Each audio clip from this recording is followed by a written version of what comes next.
بسم الله الرحمن الرحيم. إن الحمد لله نحمده ونستعينه ونستغفره ونعوذ بالله من شرور أنفسنا وسيئات أعمالنا. من يهده الله فلا مضل له ومن يضلل فلا هادي له، وأشهد أن لا إله إلا الله وحده لا شريك له، وأشهد أن محمدا عبده ورسوله. يا أيها الذين آمنوا اتقوا الله حق تقاته ولا تموتن إلا وأنتم مسلمون. يا أيها الناس اتقوا ربكم الذي خلقكم من نفس واحدة وخلق منها زوجها وبث منهما رجالا كثيرا ونساء، واتقوا الله الذي تساءلون به والأرحام إن الله كان عليكم رقيبا. يا أيها الذين آمنوا اتقوا الله وقولوا قولا سديدا يصلح لكم أعمالكم ويغفر لكم ذنوبكم، ومن يطع الله ورسوله فقد فاز فوزا عظيما.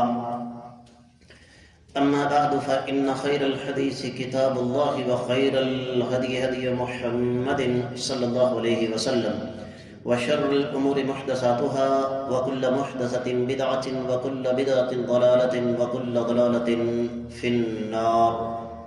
قال الله عز وجل بعد أعوذ بالله السميع العليم من الشيطان الرجيم: ألا تزر وازرة وزر أخرى.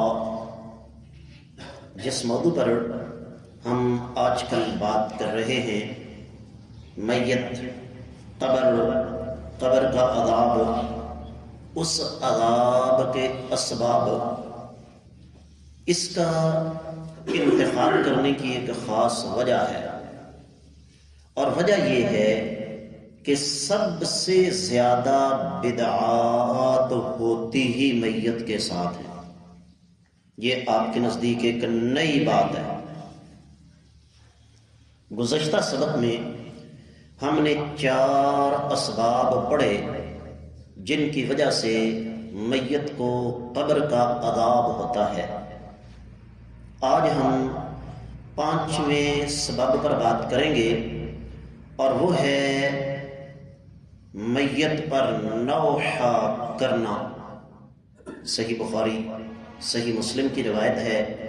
نبی کریم صلی اللہ علیہ وسلم نے ارشاد فرمایا: ان المیت لا يعذب ببکاء اہلہ علیہ. میت کے ورثاء جب میت پر روتے ہیں تو اس سے میت کو عذاب ہوتا ہے. اور دوسری طرف صحیح مسلم کی حدیث ہے، کائنات کے امام صلی اللہ علیہ وسلم بیٹا ابراہیم سیدہ ماریہ قبطیہ رضی اللہ تعالیٰ عنہ کے وطن سے 6 مہینے کی عمر دنیا سے چلا گیا.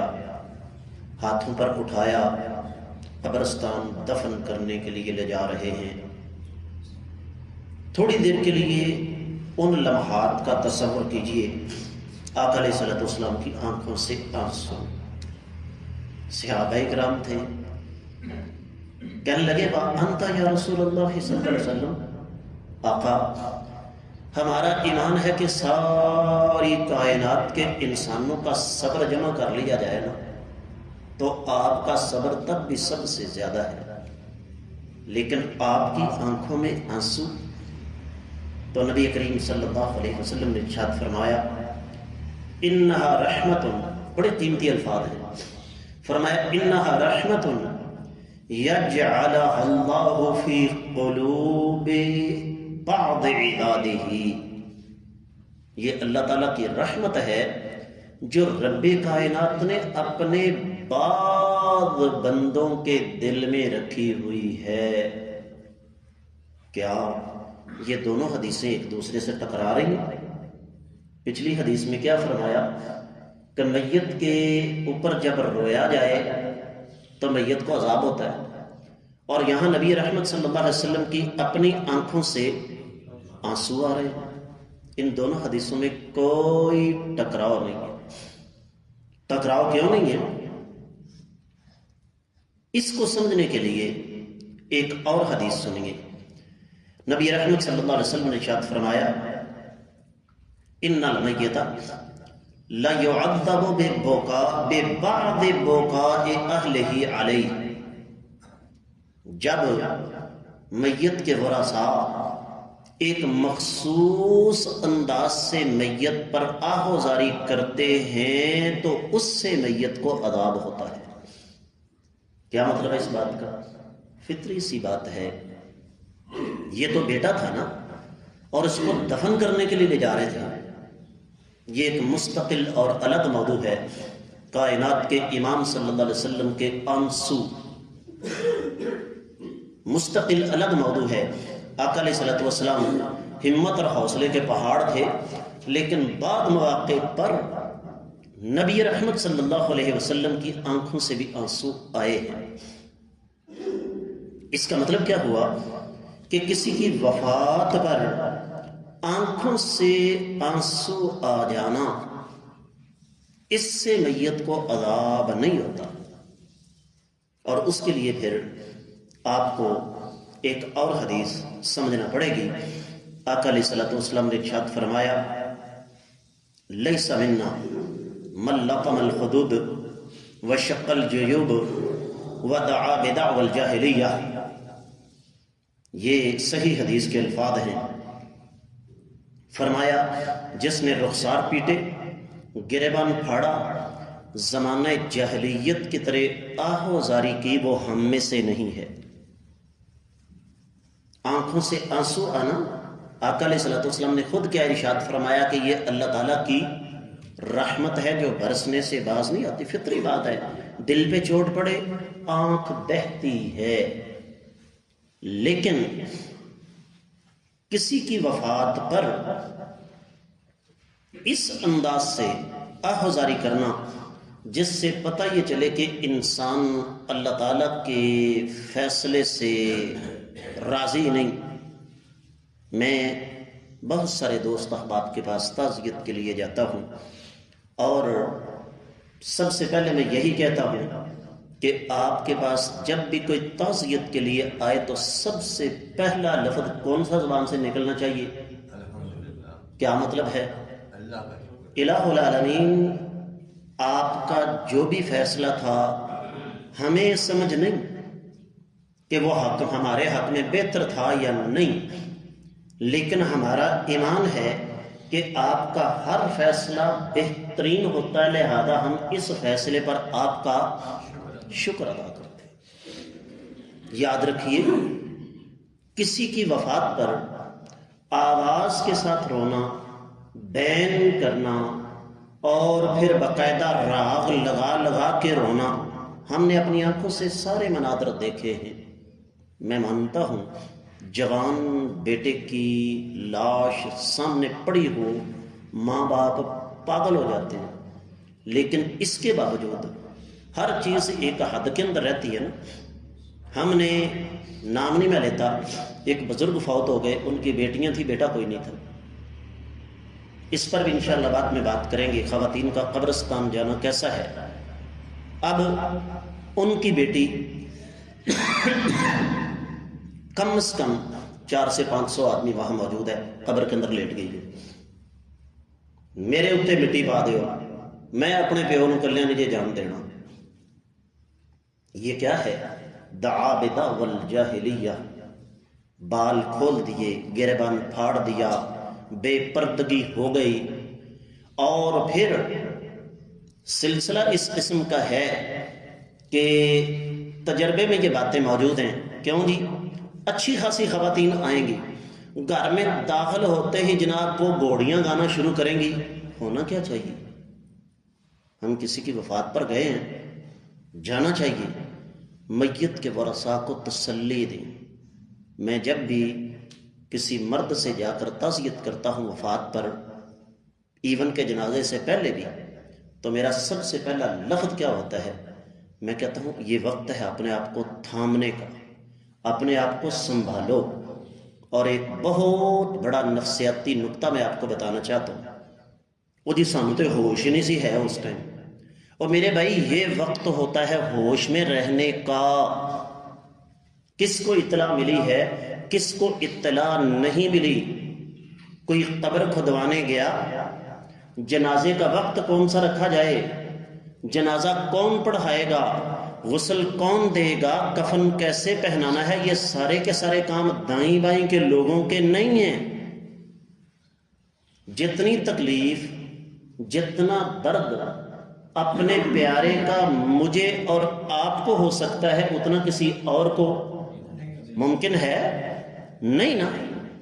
تو اس لیے یہ بات اچھی طرح ذہن نشین رکھیے، یہ لمبے لمبے بین ڈالنا اور پھر اس کے ساتھ جو سب سے بڑا نقصان ہوتا ہے وہ کیا ہے بنا، میت کے ورثاء کو تسلی کی بجائے ان کا زخم مزید گہرا ہوتا چلا جاتا ہے۔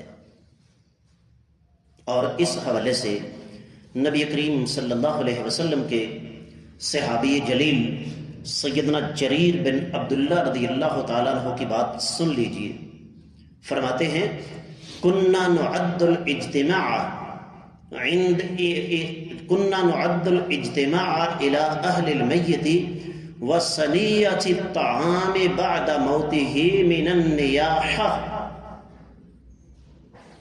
صحابہ کرام یہ فرماتے ہیں کہ ہمارا یہ عقیدہ تھا کہ کوئی شخص فوت ہو گیا ہے، اس کے گھر میں اکٹھ کرنا اور وہاں پر اس کی وفات کے بعد کھانے کا بندوبست کرنا یہ نوحے کی ایک قسم ہے جس سے میت کو عذاب ہوتا ہے۔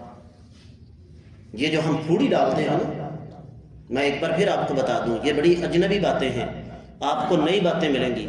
یہ جو پھوڑی ڈالتے ہیں ہم، اسلام میں پھوڑی کا کوئی تصور نہیں ہے۔ یقین جانیے اس وقت یہ تقریباً 8واں سال جا رہا ہے، میرا بیٹا دنیا سے گیا، مجھے سعودی عرب فون جا رہے ہیں، اتنے پھوڑی نہیں پئی کوئی بھی۔ تو میں نے کہا مجھے ہی بتاؤ کہ میں یہاں سے 3500 کلومیٹر دور بیٹھا ہوا اپنے بیٹے کی ڈیڈ باڈی ہسپتال سے نکلوا کے اس کی تدفین کا بندوبست کروں یا تمہاری مونچھ اونچی کرنے کے لیے میں وہاں کو بندوبست کروں؟ اور وہ بندے ابھی تک میرے ساتھ ناراض ہیں جی۔ اتنے باہر پھوڑی پیندی، اتنے کو ٹکر شکر پکتا، کو چاہ پانی آتا، لوگوں کو پتا چلتا کہ گھومنا کا منڈا فوت ہویا۔ میں کہا ہاں میں منڈے کا ولیمہ کرن ڈیا سا نا، شرم سے ڈوب مرنے کا مقام ہے۔ ہونا کیا چاہیے؟ باتیں سخت ہیں لیکن تربیت کے حوالے سے ضروری ہیں۔ ہونا کیا چاہیے کہ جہاں فوتگی ہوئی ہے ان کے بوجھ کو کم کیا جائے، ان کے صدمے کی شدت کو کم کیا جائے، ان کی فکر کو کم کیا جائے۔ اور ہم کیا کرتے ہیں؟ زیادہ کر دیتے ہیں۔ یہ جو پھوڑی ہے نا آپ کی، میں بھول نہ جاؤں، یہ دریاں شریاں بچھا کے وہاں پر باقاعدہ تعزیت کے لیے بیٹھنا، یہ سکھوں کا بھوگ ہے۔ پوچھئے پرانے بزرگوں سے، سکھ اپنے مرنے پر بھوگ پاندے ہوندے سن یا نہیں؟ یہ سکھوں کا بھوگ ہے۔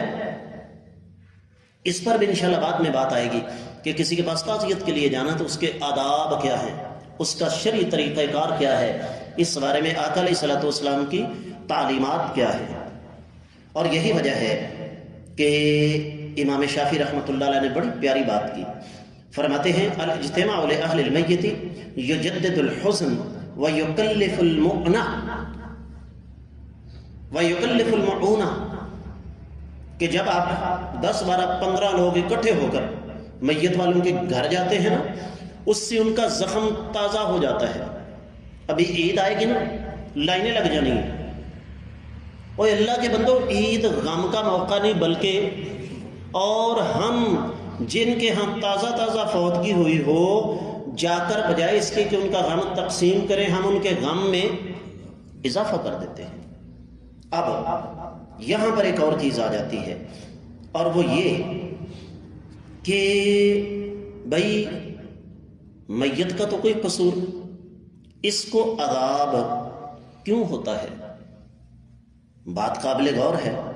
میں نے آپ کے سامنے ابتدا میں قرآن مجید کی ایک آیت مبارکہ کا چھوٹا سا ٹکڑا پڑھا ہے کہ اللہ تزر وازرۃ وزر اخری، کوئی کسی کا بوجھ نہیں اٹھائے گا۔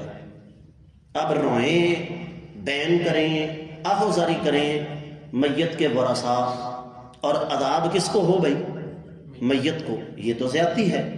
اس بارے میں اہل علم نے کچھ توجیحات ہمارے سامنے رکھی ہیں، علمی بات کرتے ہیں۔ سب سے پہلی بات، میرا اور آپ کا یہ فرض ہے کہ ہم آج ہی اپنے ورثاء کو یہ وصیت کر دیں کہ میرے مرنے کے بعد خبردار خبردار خبردار کوئی آواز کے ساتھ رویا اور جو ایسا کرے گا میرا اس کے ساتھ کوئی تعلق واسطہ بولو نہیں، اللہ تعالیٰ کی طرف سے معاملہ بری ذمہ ہو گیا۔ اس لیے کہ یہ بات میں اور آپ اچھی طرح جانتے ہیں کہ وصیت پر، میت کی وصیت پر عمل کرنا ضروری ہوتا ہے۔ تو پہلی چیز یہ ہے، اور اگر ورثاء اس وصیت پر عمل نہیں کرتے تو نتیجہ میت سے بوجھ ہٹ گیا، کن کے گلے میں پڑ گیا؟ ایسا کرنے کا۔ اور پھر اسی مناسبت سے میت کو عذاب، اگر میت نے وصیت نہیں کی تو اس کو عذاب ہوگا۔ دوسری توجہ یہ ہے کہ اگر میت بذات خود میت پر نوحہ کرنے والی تھی، ہم نے اب دیکھا عورتیں تو عورتیں، مرد بڑے بڑے لمبے بین ڈالتے ہیں، تو ظاہر بات ہے جو خود ساری زندگی کسی کے مرنے پر بین ڈالتا رہا، کیا خیال ہے آج تیرے سر سے چھت چھن گئی، آج تو بے سہارا ہو گیا، آج تیری اماں کے سر کی چادر اڑ گئی، وغیرہ وغیرہ ہوتی ہے نا ساری باتیں۔ اگر یہ اپنا میت کا طریقہ تھا تو تب بھی اس مرنے والے کو پچھلے جب آہوزاری کریں گے تو کیا ہوگا؟ اور بعد بد نصیب ایسے بھی ہوتے ہیں جو باقاعدہ وصیت کر کے جاتے ہیں کہ میرے مرنے کے بعد اگر رانوں کے میلہ نہ لگا تو میں قیامت روز پھڑ تو نہ لینا، یہ نہیں پتا کہ میرا اپنا اشر قیامت کے روز کیا ہوگا۔ رات ایک ویڈیو میرے سامنے آئی، بہت بڑا اجتماع ہے میرج ہال میں، تعزیتی کانفرنس، اور وہاں پر کنجر بلایا گیا ہے عارف لوہار، کسی کی ماں کی وفات پر، اور وہ جناب میت کا بوڑھا بیٹا ہے، اس کے سامنے بیٹھ کر مائک میں گا رہا ہے، ساٹھ ڈھول چمٹے تنبورے سرنگی کی آواز کے ساتھ، اور اوپر سے وہ میت کا بیٹا جو ہے وہ جناب ٹھا ٹھا آنسو بہا رہا ہے۔ کیا خیال ہے؟ ماں اور بڑی خوش ہوں گے کہ پہلے پچھلے نے واہ ماشاءاللہ ٹھیک ٹھاک ٹھمکے لائے نہیں ہوتے۔ کس قدر اذیت ناک بات ہے، یعنی دوسرے لفظوں میں وضع میں تم ہو نصارہ تو تمدن میں حنوت، یہ مسلمان ہیں جنہیں دیکھ کے شرمائیں یہود، کیا یہ نبی کریم صلی اللہ علیہ وسلم کا طریقہ ہے؟ اسی طریقے سے اہل علم نے فرمایا کہ چوتھی توجہ اس کی یہ بنتی ہے کہ اصل میں اس سے مراد بنیادی طور پر میت پر عذاب نہیں بلکہ میت پر سختی ہے۔ سختی سے مراد یہ بات میں اور آپ اچھی طرح جانتے ہیں کہ قبر میں اللہ تعالیٰ کے فرشتے آتے ہیں، آ کر سوال کرتے ہیں، تو اہل علم یہ کہتے ہیں کہ اگر میت کے ورثاء اس پر آہوزاری کرتے ہیں تو فرشتے باقاعدہ اس کی گرفت کرتے ہیں کہ تم پیچھے کیا چھوڑ کر آئے ہو۔